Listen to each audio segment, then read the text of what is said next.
نحمدہ ونصلی علی رسولہ الکریم اما بعد فاعوذ باللہ من الشیطان الرجیم بسم اللہ الرحمن الرحیم رب اشرح لی صدری ویسر لی امری واحلل عقدۃ من لسانی یفقہوا قولی۔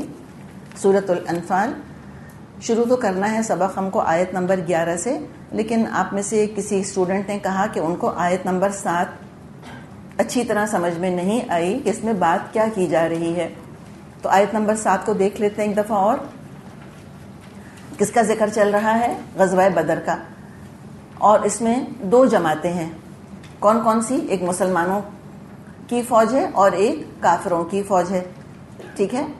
اچھا، یہ تو 2 فوجیں ہو گئی، اور تھرڈ پارٹی کون سی ہے؟ قافلہ۔ ایک قافلہ بھی تو ہے نا ابو سفیان والا، ایک لشکر ہے ابو جہل کی نگرانی میں، ایک قافلہ ہے ابو سفیان کی نگرانی میں، رائٹ؟ دشمن کی طرف سے یہ 2 چیزیں آ رہی ہیں، اور آپ صلی اللہ علیہ وسلم کا ایک لشکر ہے بس، جو بھی آپ کے ساتھی ہیں آپ کے ساتھ۔ تو اللہ نے کیا فرمایا؟ وہ اذ یعدکم، اور جب تم سے وعدہ کر رہا تھا اللہ، اذ یعدکم اللہ، کون وعدہ کر رہا تھا؟ فاعل کون ہے؟ اللہ، اور یہ کم کون ہے؟ مسلمان صحابہ۔ اللہ، اے صحابہ، اے میرے نبی کے ساتھیوں، اللہ تم سے وعدہ کر رہا تھا کس چیز کا؟ احدا، ایک کا، الطائفتین، 2 گروہوں میں سے۔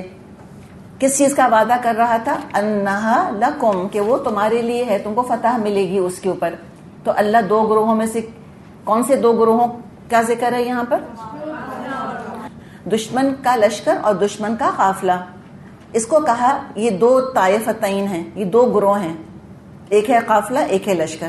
ان میں سے ایک تمہارے لیے ہے، given, it's a given, it's a done thing, تم کو فتح ملے گی اس کے اوپر، ٹھیک ہے؟ اللہ کا پکا وعدہ آ گیا تھا۔ کلیئر ہوئی یہ بات؟ اچھا، اب کیا بات فرمائی؟ وَتَوَدُّونَ، اور تم چاہ رہے تھے۔ کون چاہ رہا تھا؟ تودون میں کون ہے فاعل؟ بعض صحابہ چاہ رہے تھے۔ ودّ یود تودون، تم چاہ رہے تھے کیا؟ ان غیر ذات شوکتی تکون لکم، تم یہ چاہ رہے تھے کہ بغیر کانٹے والی تم کو ملے۔ شوکا کانٹے کو کہتے ہیں، اور کس کو کہتے ہیں؟ ویپنز کو کہتے ہیں، تیر، تلوار، نیزہ، چبھتی ہیں نا ساری چیزیں، تو اس کو شوکا یعنی ہتھیار۔ تو بعض مسلمان، بعض صحابہ کیا چاہ رہے تھے کہ کس پر حملہ کیا جائے؟ قافلے پر حملہ کیا جائے۔ اس کے پاس تو ہتھیار نہیں تھے، خالی 40 لوگ تھے جو حفاظت کر رہے تھے، لشکر تو کیل کانٹے سے لیس چلا آ رہا تھا۔ تو کہا کہ تم چاہ رہے تھے ان غیر ذات شوکتی تکون لکم، یعنی تم چاہ رہے تھے کہ قافلے پر حملہ کیا جائے۔ لیکن وَيُرِيدُ اللَّهُ، اللہ ارادہ کر رہا تھا، اور جب اللہ ارادہ کر لیتا ہے تو کر کے رہتا ہے وہ کام۔ ایک آتا ہے نا شاء، ان یشاء، اگر چاہے، تو شاء کے اندر کرے یا نہ کرے، ارادہ وہ تو پھر ہو کر ہی رہنا ہے۔ وَيُرِيدُ اللَّهُ، اور اللہ ارادہ کر رہا تھا، ان یحق الحق بکلماتہ، کہ حق کو حق کر دکھائے، بس ایک فیصلہ کون مارکا ہو جانا چاہیے، پتہ چل جائے کہ مسلمان حق پر ہیں، اللہ کے رسول حق پر ہیں، ساری دنیا دیکھ لے۔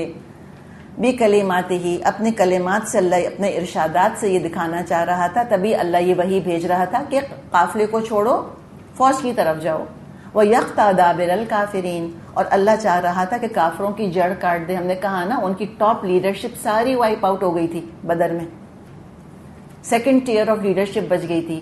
ابو سفیان، ابو جہل وغیرہ کے درجے کے نہیں لیڈر تھے، وہ کمتر درجے کے لیڈر تھے، ان میں وہ لیڈرشپ کوالٹیز نہیں تھیں جو ابو جہل کے اندر تھی۔ ہم کہتے ہیں give the dual his due, جو تھیں خوبیاں وہ تھیں خوبیاں ابو جہل کے اندر۔ لیحق الحق ویبطل الباطل ولو کرہ المجرمون، تاکہ حق ہو کر رہے اور باطل باطل ہو کر رہ جائے، خواہ مجرموں کو کتنا ناگوار گزرے۔ یعنی ساری دنیا دیکھ لے کہ حق پر کون ہے۔ یہ کیسے پتا چلے گا؟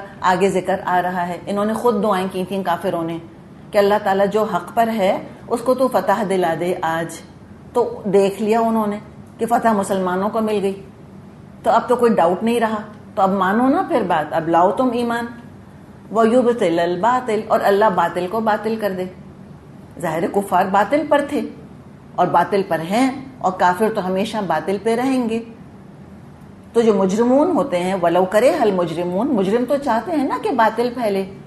اگر جو انسان اچھا ہے، سچا ہے، عادل ہے، منصف ہے، وہ کیا چاہے گا کہ نظام عدل القسط قائم ہو، ایک جسٹ سسٹم ہونا چاہیے. بھئی وہ خود بھی تو سچ بولتا ہے نا، وہ چاہتا ہے میں وقت پر آتا ہوں باقی بھی وقت پر ہیں. اور جو خود قاتل ہے، چور ہے، ڈاکو ہے، خود بے ایمان ہے، تو وہ کیا چاہے گا کہ عدل اور انصاف ہو؟ وہ کیا چاہے گا کہ نظامی الٹا سیدھا ہو، تاکہ میری روزی چلتی رہے، تاکہ میری بے ایمانی، میری بددیانتی، یہ ساری چیزیں، میری چوری چکاری، ساری چیزیں جو ہیں وہ حلال اور جائز سمجھی جاتی رہیں. تو مجرموں کو تو ہمیشہ حق برا ہی لگتا ہے.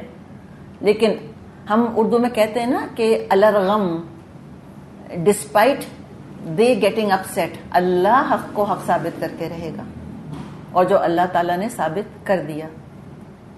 کلیئر؟ چلیں الحمدللہ. اب آگے چلتے ہیں. جو آج کا سبق ہے ہمارا آیت نمبر 11 سے. تو بدر ہی کا ذکر چل رہا ہے، اور پیچھے ہم نے پڑھا جہاں پہلا رکوع مکمل ہوا تھا کہ اللہ تعالیٰ نے 1000 فرشتے بھیجنے کا وعدہ فرمایا. ظاہر اب یہ فرشتے کوئی ایسے تو نہیں کہ جو سب کو سر کی آنکھوں سے نظر آتے ہوں، اور جب نظر آئے بھی جن کو تو انسانی شکل ہی میں نظر آئے، لیکن اللہ تعالیٰ نے ایک غیبی مدد کا وعدہ فرما دیا. اور ہم نے اس کے بارے میں بات کی تھی کہ کوئی یہ نہ سمجھے کہ اللہ کی غیبی مدد بس کسی زمانے میں آتی تھی. It's not a thing of the past. اللہ کی غیبی مدد ہمیشہ مومن کے ساتھ ہوتی ہے، ہمیشہ اللہ تعالیٰ مدد فرماتا ہے. ہاں کب؟ جب مومن اپنے بس پڑتے جو کر سکتا ہے کر لے، اپنا دل نکال کر اللہ کے آگے پیش کر دے، اپنی جان کی بازی لگا دے، جو اللہ کے نام کی خاطر تن من دھن لٹانے کو تیار ہو جائے، تب آتی ہے. اللہ کی مدد سستی نہیں ہے، ایسے نہیں ہوتی میں نے کہا کہ بس مدد اور میں بیٹھی ہوئی ہوں اور مدد جو ہے وہ نازل ہونا شروع ہو گئی. ایسے تھوڑی کوئی ہوتا ہے. بڑے بڑے سپر پاورز ہیں، جب ان کے پاس لوگ مدد مانگنے کے لیے جاتے ہیں تو وہ ایسی دوڑے چلے آتے ہیں کیا مدد کرنے کے لیے. کنڈیشنز رکھتے ہیں، وہ شرطیں ہوتی ہیں ان کی کہ یہ شرطیں پوری کرو گے تو ہم تمہاری مدد کریں گے.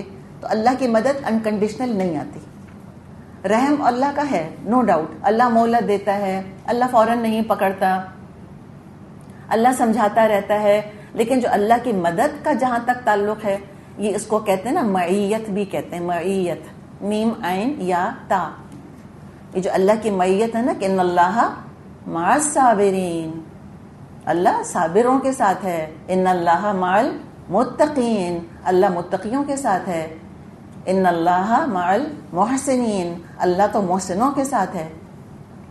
تو یہ کنڈیشنز پوری کرنی ہوتی ہیں. اور یہ کنڈیشنز کیسے پوری ہوں گی؟ بہت سارا ہتھیار جمع کر کے. اصل میں تو جو مین کنڈیشن ہے وہ کردار سازی ہے، کریکٹر بلڈنگ، دل کی کیفیت ہے. پھر ڈنڈا بھی کوئی اٹھا لے گا نا، اللہ تب بھی مدد کرے گا. اور اگر کردار سازی نہیں ہے، تعمیر کردار نہیں ہے، تعمیر سیرت نہیں ہے، دل گندا ہے، دل خراب ہے، کفر، نفاق، شرک، شک، کینہ، بغض بھرا ہوا ہے اس کے اندر، تو وہ لیٹسٹ ویپنز بھی state of the art nuclear weapon لے کر بیٹھے رہو، اللہ نہیں مدد کوئی کرنے والا. تو مومن یہ نہ سمجھے کہ چونکہ ہم نے کلمہ پڑھ لیا، چونکہ ہم تو جدی پشتی مسلمان ہیں، اب تو مدد آئی، ہم کیسے بھی ہو جائیں، ہم لا الہ الا اللہ محمد رسول اللہ کا حق ادا کریں نہ کریں، بس ہمارا تو ایک حق بنتا ہے کہ اللہ مدد کرے. ایسے نہیں ہونے والا. تو فولس پیراڈائز میں نہ رہیں مسلمان کہ کلمہ پڑھنے کی وجہ سے مدد جو ہے وہ بس اس کا کوئی نزول شروع ہو جاتا ہے. نہیں، پہلے ثابت کرنا ہوگا. تو اللہ تعالیٰ نے جب دیکھ لیا کہ واقعی اس قابل ہیں، تو اللہ تعالیٰ نے پھر غیبی مدد بھیجی. اور آج بھی اللہ بھیجتا ہے غیبی مدد اپنی. تو ایک تو آئی فرشتوں کے ذریعے، اور دیکھیں چھوٹے چھوٹے اللہ تعالیٰ یہاں پر ہمیں ایونٹس بتا رہا ہے، چھوٹے چھوٹے واقعات کہ جو کہ پرسیپٹیبل نہیں تھے. کیا پتہ یہ خیال نہ آیا ہو کہ یہ مدد ہے. دیکھیں جب ہم اللہ کی مدد کا سوچتے ہیں تو ایک تو ہیوج پیمانے کے اوپر خیال آتا ہے. کیا؟ فرشتوں کا نزول. It's a big thing. اور ایک یا دو نہیں، 1000 فرشتے. اور فرشتوں کے کون تھے؟ کمانڈر ان چیف خود جبریل علیہ السلام. رائٹ؟ یہ تو ایک بہت بڑے پیمانے کی مدد ہے نا، کوئی معمولی چیز تو نہیں ہے. ہمیں تو رونگٹے کھڑے ہوتے ہیں سوچ کر. اور گھوڑے کا نام بھی آتا ہے، جو ان کے جبریل علیہ السلام کے گھوڑے کا نام تھا حیزوم، کہہ رہے تھے وہ اس کو حیزوم. تو پتہ چلا کہ فرشتوں کے گھوڑے بھی ہوتے ہیں. کیسے ہوتے ہیں اللہ بہتر جانتا ہے. دوسرے، اللہ کی مدد آتی ہے چھوٹی چھوٹی پرسکون چیزوں کی طرف سے، چھوٹی چھوٹی چیزوں کی طرف سے، چھوٹے چھوٹے معاملات جو انسان کو پرسکون کر دیں. اب ان کا بھی ذکر ہے. اذ یغشیکم النعاس امنۃ منہ، اور جب کہ اللہ اپنی طرف سے غنودگی کی شکل میں تم پر اطمینان اور بے خوفی کی کیفیت طاری کر رہا تھا. یہ ہے دوسری غیبی مدد. اعصاب کو پرسکون کرنے کے لیے اللہ تعالیٰ نے ان کو ہلکی سی جھپکی دے دی، فریش ہو گئے، چاقو چوبند ہو گئے.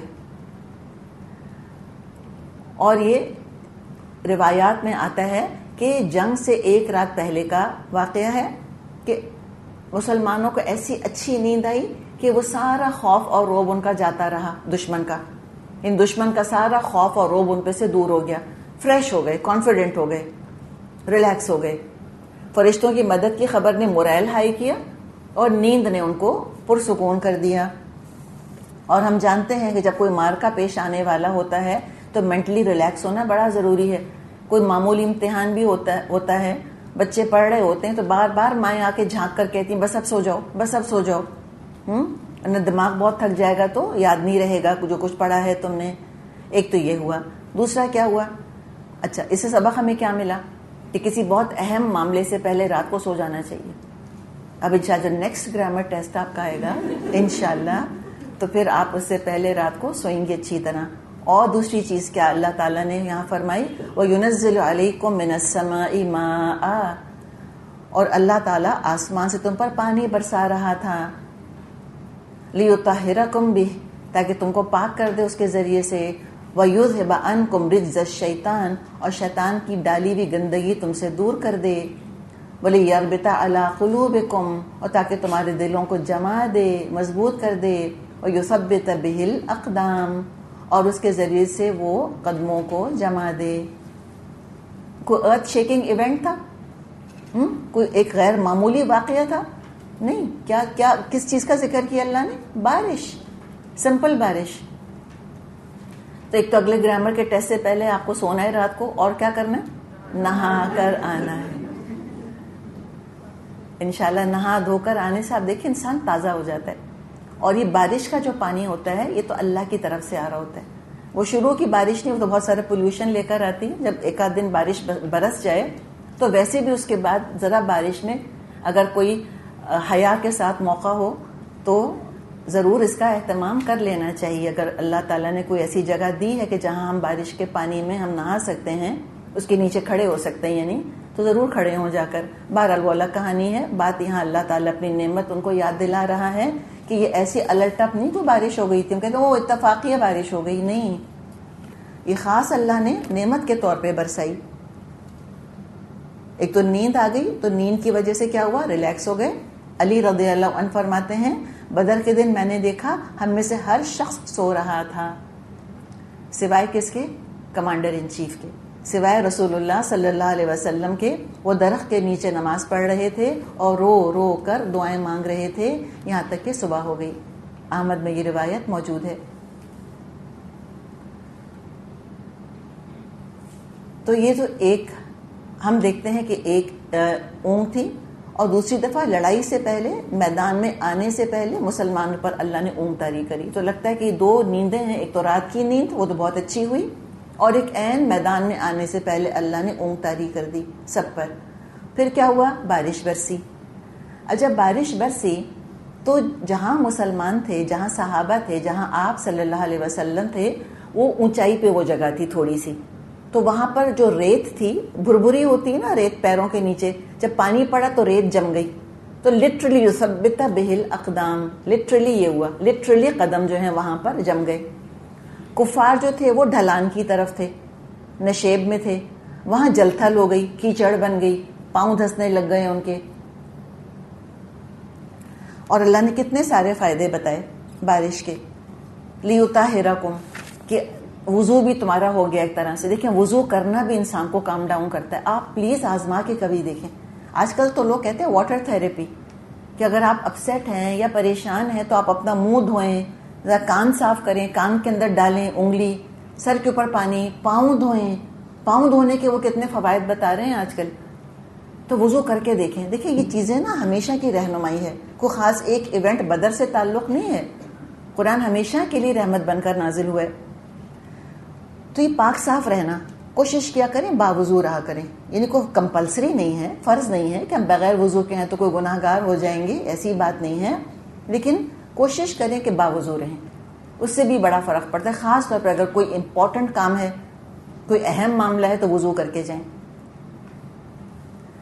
تو پانی آیا اور پانی نے ان کو پاک کر دیا.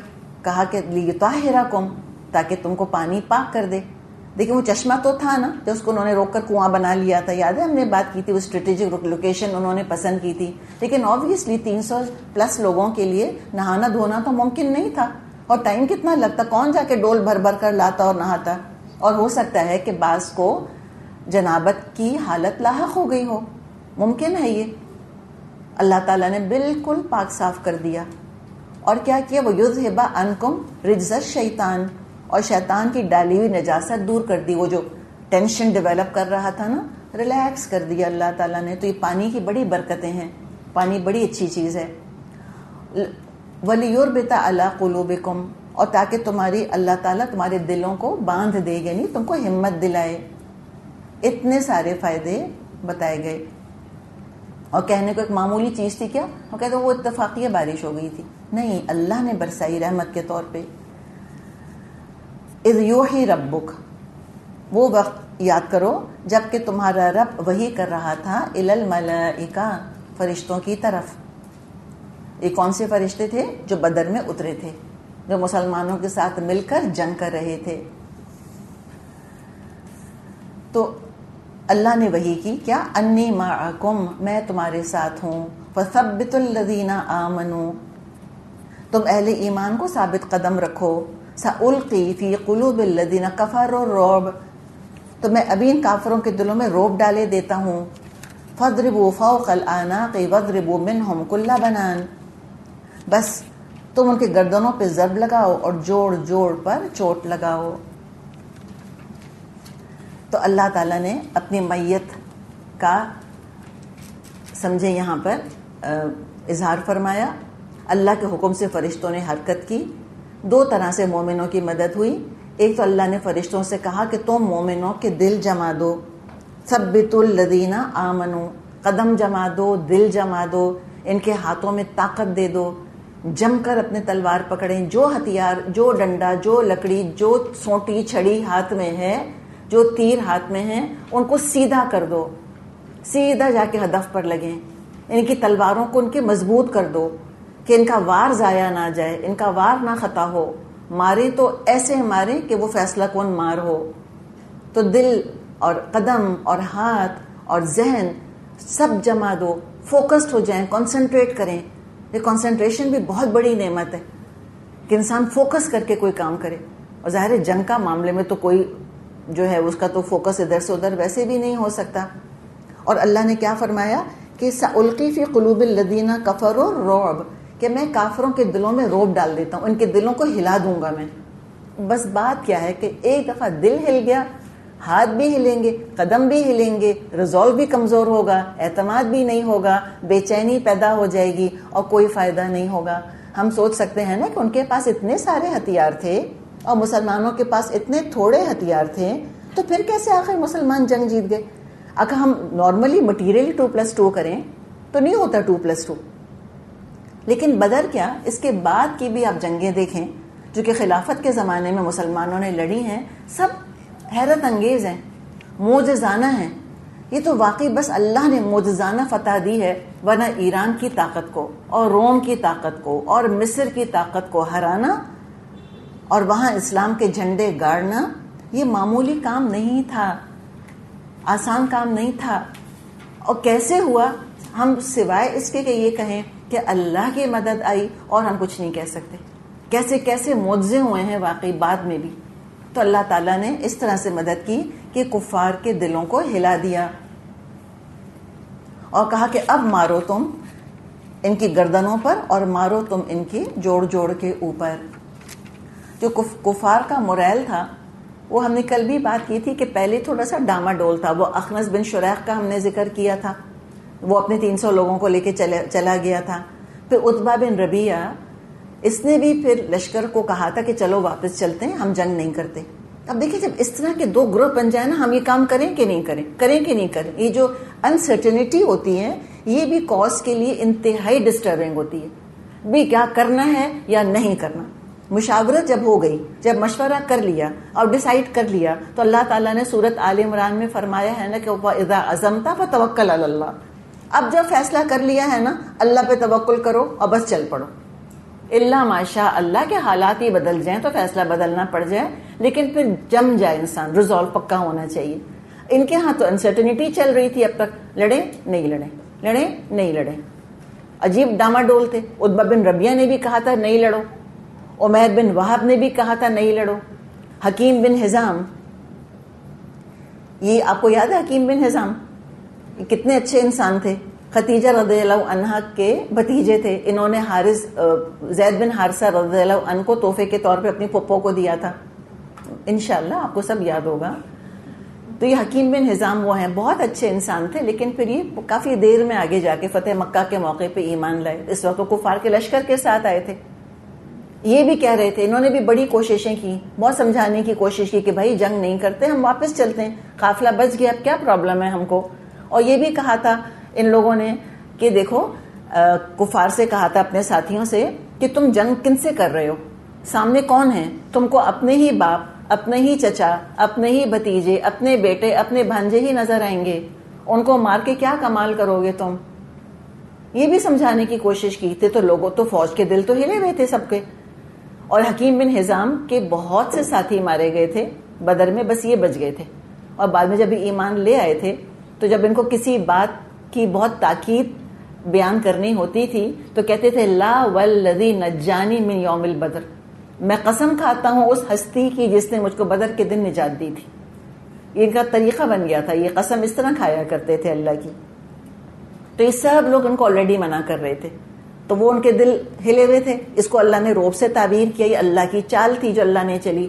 پلس ہم یہ بھی پڑھتے ہیں جب ہم بدر کا قصہ پڑھتے ہیں کہ جب یہ لشکر مکے سے روانہ ہونے والا تھا تو کچھ لوگوں نے بڑے بھیانک خواب دیکھے تھے کہ کوئی آیا ہے آدمی, وہ چیخ رہا ہے اور اس نے ایک پتھر مارا ہے, اور پتھر جو ہے وہ ہر گھر کے اندر چلا گیا, ایک ڈسٹرکشن ہے, تباہی ہے, بربادی. یہ کافی 2-4 ہمیں خواب اس طرح کے ملتے ہیں.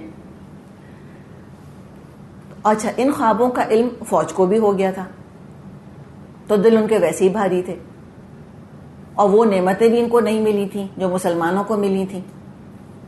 آرام کی نیند بھی ان کو نہیں آئی ہوگی رات کو, اللہ نے ان کو پریشان رکھا, اینگزائٹی تھی ان کے اندر.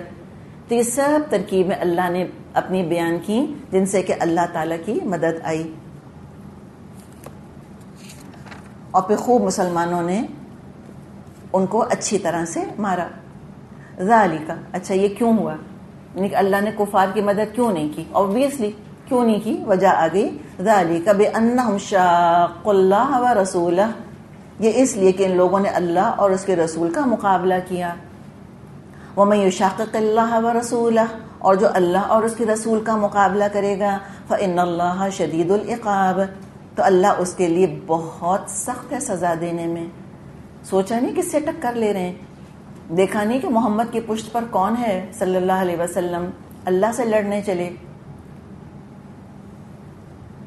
تو یہ ساری جو ذلت اور رسوائی ان کے حصے میں آئی, اس لیے آئی کہ انہوں نے اللہ رسول کی مخالفت کی. ذالکم فذوقوہ وان للکافرین عذاب النار, یہ ہے تم لوگوں کی سزا, اب اس کا مزہ چکھو. تم کو معلوم ہو کہ حق کا انکار کرنے والوں کے لیے تو پھر آگ کا عذاب ہے. یہ تو دنیا کی سزا ملی ہے.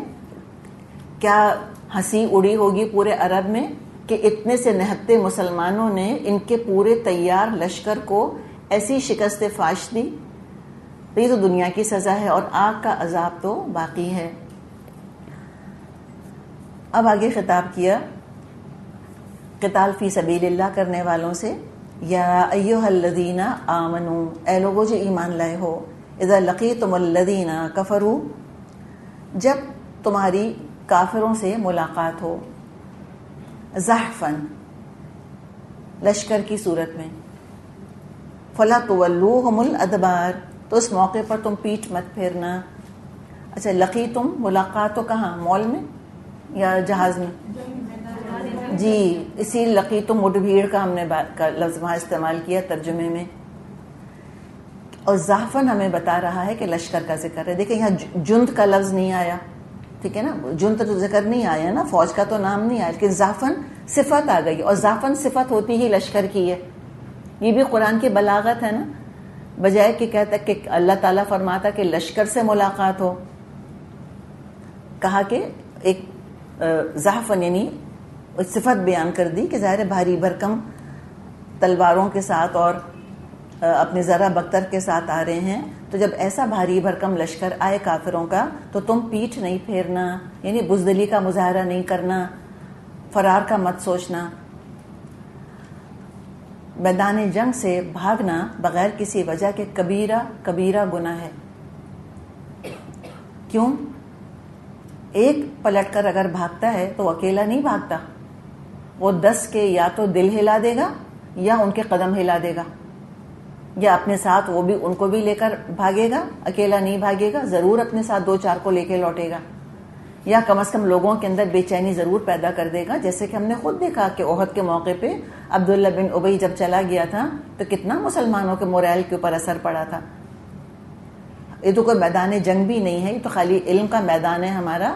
امیجن کریں کہ اس وقت کوئی درس ہو رہا ہے اور آدھی کلاس اٹھ کے چلی جائے تو باقی آدھے ہلیں گے کہ نہیں ہلیں گے کہ بھئی کیا ہو گیا، کیا کوئی مصیبت آ گئی ہے، کہ نعوذ باللہ کوئی پرابلم ہو گیا ہے. سب کی توجہ ہٹ جائے گی. ابھی تو سب کنسنٹریشن سے پڑھ رہے ہیں بیٹھے ہوئے، آدھی کلاس اٹھ کے روانہ ہو جائے تو کم از کم اڑ کے تو دیکھیں گے کہ بھئی کیوں جا رہے ہیں، کیا ہو رہا ہے. تو لہٰذا اور یہ تو ہم سوچیں کہ اس ہمارے ہال کا معاملہ ہے، یہ تو میدان جنگ ہے، زندگی اور موت اور کفر اور شرک کا مقابلہ ہو رہا ہے. کفر کا اور اسلام کی جنگ ہے یہاں پر، تو کفر اور شرک کا مقابلہ کر رہے ہیں. تو کہا کہ ہرگز تم کو پیٹھ نہیں پھیرنی، مراد ہے کہ تم کو بھاگنا نہیں ہے. وَمَن يُوَلِّهِمْ يَوْمَئِذٍ دُبُرَهُ، اور جو اس موقع پر پیٹھ پھیرے گا. اچھا یعنی کہ جو پیٹھ پھیرے گا اس کی تو سزا اللہ نے بتا دی. وہ کیا ہے؟ فَقَدْ بَاءَ بِغَضَبٍ مِّنَ اللَّهِ، وہ اللہ کے غضب میں گھر جائے گا. وَمَأْوَاهُ جَهَنَّمُ، اور اس کا ٹھکانہ جہنم ہے. وَبِئْسَ الْمَصِيرُ، اور وہ بہت بری لوٹنے کی جگہ ہے. یہ بتا دیا. ایکسیپشن اب بیچ میں آ رہا ہے، یعنی آپ کو میں نے جملہ جوڑ کے بتا دیا کہ جملہ کیسے ہوگا. وَمَن يُوَلِّهِمْ يَوْمَئِذٍ دُبُرَهُ فَقَدْ بَاءَ بِغَضَبٍ مِّنَ اللَّهِ، اور اس کے آگے یہ جملہ ہے. یہ سزا بتا دی. اب ایکسیپشن بتایا جا رہا ہے کہ there has to be a valid reason، کوئی وجہ ہونی چاہیے کہ تم پیٹھ پھیر کر میدان چھوڑ رہے ہو. تو وہ کیا ہے؟ الا متحرفا لقتال، جنگی چال کے طور پر، یہ ایک وجہ ہے. پینترا بدلنے کے لیے سپہ سالار کے حکم پر فوج کی نئی تشکیل ہوتی ہے تو اس کو جگہ چھوڑنی پڑتی ہے، اس کی اجازت ہے. آبویسلی فارمیشن چینج کرنے کی ضرورت ہے. ہو سکتا ہے پہلے فل فرنٹل اٹیک کا حکم دیا ہو سپہ سالار نے، اب سپہ سالار کہہ رہا ہے کہ سب منتشر ہو جائیں، اب گھیرا ڈالنے. ایک ٹیکنیک یہ بھی ہوتی ہے کہ جب فوج سامنے سے آتی ہے تو کیا ہوتا ہے کہ سپہ سالار اپنی فوج کو حکم دے سکتا ہے کہ سامنے سے لشکر آ رہا ہے، تم سامنے کھڑے ہو، وہ تم پہ حملہ کرنے کی نیت سے آ رہے ہیں، اب کیا کرو، اسکیٹر ہو جاؤ، گھیرا ڈال لو یوں کر کے. تو کیا ہوگا کہ وہ لشکر آئے گا اور مسلمان اس کو گھیر لیں گے تو وہ جماعت اس کی دوسری جماعت سے کٹ جائے گی. تو پھر ظاہر ہے جس کو گھیر لیا اس کو ایک جماعت ہینڈل کر سکتی ہے، اور جو گھیرے سے باہر رہ گئے وہ بھی کمزور پڑ گئے. تو یعنی ڈفرینٹ چالیں ہیں جو کہ سپہ سالار استعمال کیا کرتے تھے. تو آبویسلی اس کے لیے تو اجازت ہے کہ تم جگہ سے ہٹ جاؤ. اور متحیزن الی فئہ، یا کسی دوسری فوج سے جا ملنے کے لیے، یعنی کہ ایک جگہ جمع ہو کر ری گروپ ہو کر پھر حملہ کرنے کے لیے. تو یہ دو وجوہات ہیں جس کی وجہ سے تم جگہ چھوڑ سکتے ہو. اور یہ ایک طرح سے انڈرسٹوڈ ہے کہ نہیں ہے؟ انڈرسٹوڈ ہے. آبویسلی اس میں کوئی میدان چھوڑ کے تھوڑی بھاگ رہے ہیں. لیکن ہمیں صحابہ کا مائنڈ سیٹ پتہ چلتا ہے کہ وہ قرآن کو کتنا لٹرل لیا کرتے تھے. وہ ifs and buts کچھ بھی ایڈ نہیں کرتے تھے اس کے اندر. تو اگر کہہ دیا جاتا کہ فَلَا تُوَلُّوهُمُ الْأَدْبَارَ، کہ تم کو پیٹ نہیں پھیرنی، کسی حال میں پیٹ نہ پھیرتے پھر وہ. تو اللہ نے کہا کہ نہیں بھائی یہ 2 ایکسیپشنز ہیں، obviously اس کے لیے تم کر سکتے ہو.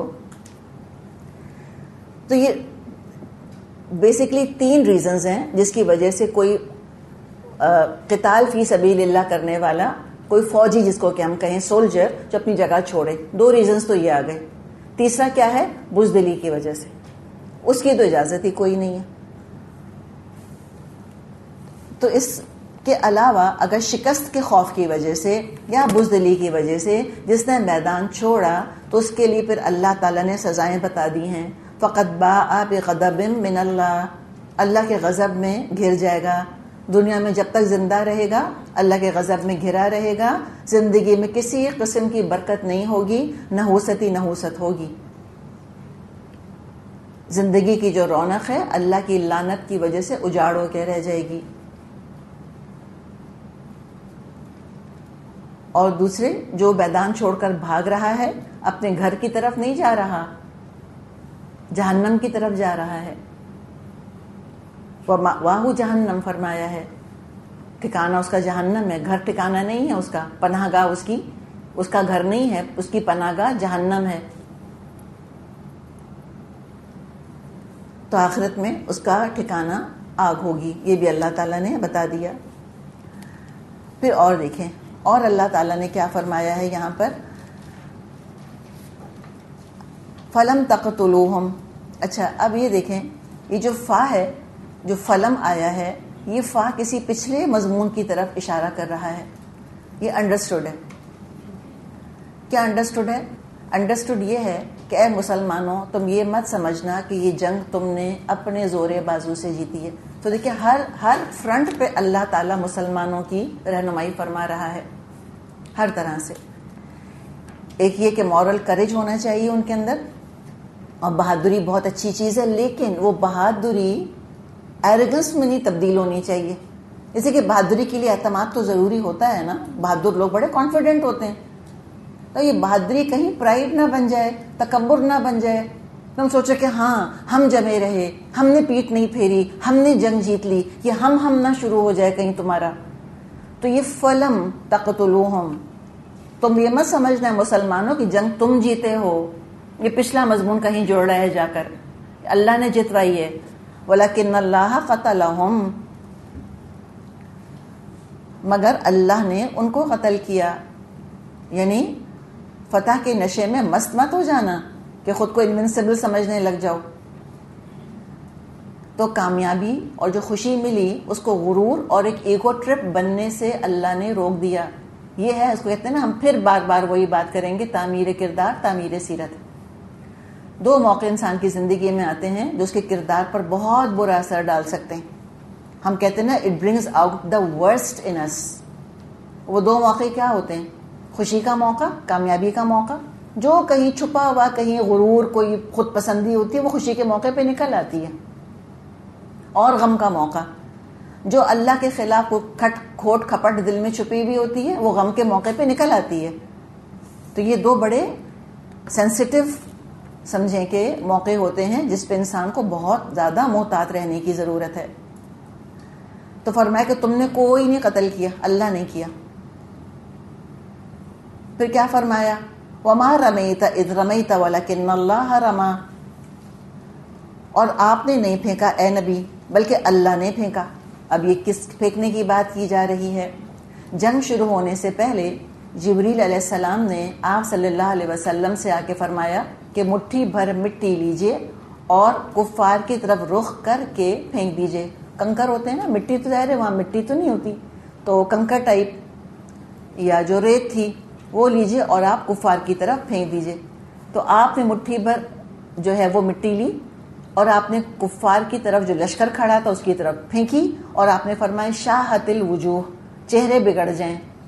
اتنی سی تو وہ مٹی تھی، لیکن وہ جو لشکر تھا اس کی آنکھوں میں، کانوں میں، ناک میں، ہر چیز میں وہ مٹی جا کے پھنس گئی.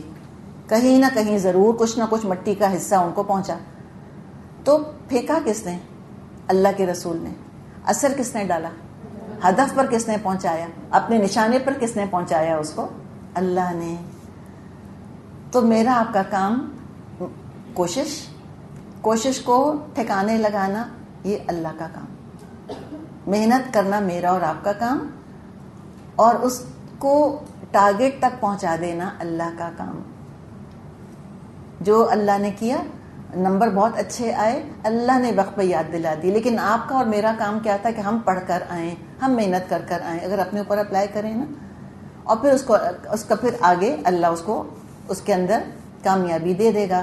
میرا آپ کا کام کیا کہ ہم سب چیزیں جمع کریں اور ہم کھانا پکائیں، اور اس کا مزہ وہ اللہ کر دے گا. اور آپ دیکھیں بعض دفعہ کیا مزے کا کھانا پک جاتا ہے، ہوتا ہے نا. کس نے مزہ ڈالا؟ اللہ نے ڈالا. اور یہ شاہت الوجوہ obviously بد دعا کا کلمہ ہے. اس کو توکل کہتے ہیں. اللہ چاہے گا کوشش کامیاب ہوگی، اللہ نہیں چاہے گا تو نہیں ہوگی. تو دراصل کامیابی کا کریڈٹ خود لینا ڈیلیوژن ایک طرح کا، شیطان کا ڈالا ہوا دراصل ایک وسوسہ، شیطان کی چال ہے. اور اسی سے پھر خود پسندی اور تکبر کا بیج دل میں پڑ جاتا ہے. اللہ نے مومن کو کامیابی دی، اور اس طرح اللہ نے کامیابی دی، اور ایسے اللہ نے کامیابی کے ان کو سبق سکھائے، کامیابی کو ہینڈل کرنے کا طریقہ ایسے سکھا دیا کہ ان کے اندر کوئی اخلاقی ایمانی کمزوری پیدا نہیں ہونے دی. اور ہم خوب جانتے ہیں کہ خوشی کے موقع پہ ہمارا ایمان کیسا لڑکھڑاتا ہے، ہمارے اخلاق کس طرح خراب ہوتے ہیں، کیسے ہم شو آف کرتے ہیں، کیسے ہم آپے سے باہر ہو رہے ہوتے ہیں. اللہ نے فرمایا وَلِيُبْلِيَ الْمُؤْمِنِينَ مِنْهُ بَلَاءً حَسَنًا إِنَّ اللَّهَ سَمِيعٌ عَلِيمٌ. یہ اس لیے تھا کہ اللہ مومنوں کو بہترین آزمائش سے کامیابی کے ساتھ گزارے، یقیناً اللہ سننے اور جاننے والا ہے. تو اللہ نے کامیابی بھی دی، اور اللہ نے ان کا کردار بھی مضبوط کر دیا، اور کفار کو اللہ نے خوب رسوا کیا. ذَلِكُمْ وَأَنَّ اللَّهَ مُوهِنُ كَيْدِ الْكَافِرِينَ. یہ معاملہ تمہارے ساتھ ہے، اور کافروں کے ساتھ معاملہ یہ ہے کہ اللہ ان کی چالوں کو کمزور کرنے والا ہے. یہ دیکھیں کہ کہنے کو یہ چھوٹی سی لڑائی تھی، لیکن اللہ تعالیٰ نے اس کا ذکر سورہ روم میں فرمایا ہے. غزوہ بدر کا ذکر 3 جگہ آتا ہے. آل عمران، لقد نصرکم اللہ ببدر وانتم اذلہ، پھر سورہ انفال، اور سورہ روم. سورہ روم میں ایرانیوں اور رومیوں کی جنگ کا ذکر ہے. غلبت روم شروع اس طرح سے ہوتی ہے، تو وہاں پہ رومی اور ایرانیوں کی جنگ کا ذکر ہے. اس جنگ کے ساتھ اللہ نے بدر کا بھی ذکر فرمایا ہے، لیکن انڈائریکٹلی، اشارے کے طور پہ، کہ جس دن رومی جیت رہے ہوں گے اس دن کیا ہوگا، یومئذ یفرح المؤمنون بنصر اللہ ینصر من یشاء. جس دن وہ رومی جنگ جیتیں گے اس دن مومن خوشیاں منا رہے ہوں گے اللہ کی مدد سے، اور اللہ مدد کرتا ہے جس کی چاہتا ہے. تو یہ دیکھیں کہ ایک سپر پاورز کی جنگ ہو رہی تھی، رومنز کی اور ایرانینز کی. یہ 2 سپر پاورز تھے اس زمانے میں. اس جنگ کا تاریخ پر وہ امپیکٹ نہیں ہوا جو اس جنگ کا ہوا، جس کی حیثیت اس وار کے مقابلے میں، جو 2 سپر پاورز لڑ رہے تھے اس کے مقابلے میں اس جنگ کی کوئی حیثیت نہیں تھی. جسٹ اے اسکرمش، کچھ بھی نہیں، سمجھے جھڑپ تھی جیسے معمولی قسم کی. تو پتہ کیا چلا ہمیں؟ پتہ یہ چلا کہ ضروری نہیں ہے کہ کوئی ارتھ شیکنگ ایونٹ ہی دراصل سگنیفیکنٹ ہو. بعض دفعہ معمولی نظر آنے والے واقعات غیر معمولی ہو جاتے ہیں. ہم دراصل ظاہر سے مروب ہو رہے ہوتے ہیں. یہ بیک واٹرز آف عربیہ میں ایک چھوٹی سی جنگ لڑی جا رہی ہے، دنیا والوں کو پتہ بھی کوئی نہیں تھا. Nobody heard about it. کس کو پتہ چلا ہوگا کہ یہ جنگ ہو رہی ہے؟ 1300 لوگوں کی آپس میں، کسی کو نہیں پتہ چلا. اور دوسری جنگ کہاں تھی؟ وہ ورلڈ سٹیج پر جنگ ہو رہی تھی، 2 سپر پاورز کے درمیان ہو رہی تھی. بڑے بڑے پلیئرز تھے وہ جن کے درمیان وہ جنگ ہو رہی تھی. لیکن بات کیا ہے کہ حق جو ہے وہ شہرت یا تعداد کے ساتھ بندھا ہوا نہیں ہوتا، لیکن ہم نے باندھا ہے اس کو. ہم نے کہا جو مشہور ہے وہ حق پر ہے، جو زیادہ ہے وہ حق پر ہے. لٹرلی آج بھی ہمارا مائنڈ سیٹ یہ ہے. اس حد کو ہے کہ ہم کورسز کو کمپیئر کرتے ہیں کہ فلاں کورس میں اسٹوڈنٹ زیادہ ہیں تو وہ زیادہ اچھا ہوگا، وہ زیادہ حق والے ہیں، لگتا ہے کہ وہ فردوس سے اتر کر آئے ہیں جیسے. اور فلاں کورس میں چونکہ کم لوگ ہیں تو کوئی اللہ کی قبولیت بھی نہیں ہے، وہ ایسی ہوگا بیکار.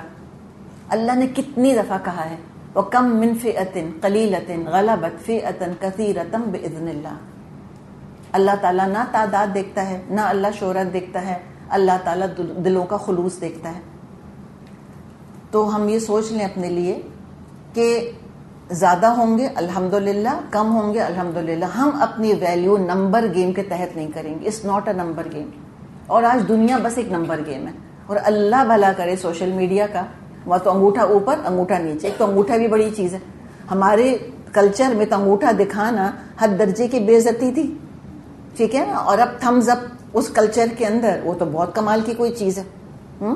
کیا کہتے تھے اس کو؟ بچپن آئے نا، بچپن میں کہتے نا ٹھینگا دکھا دیے تم کو.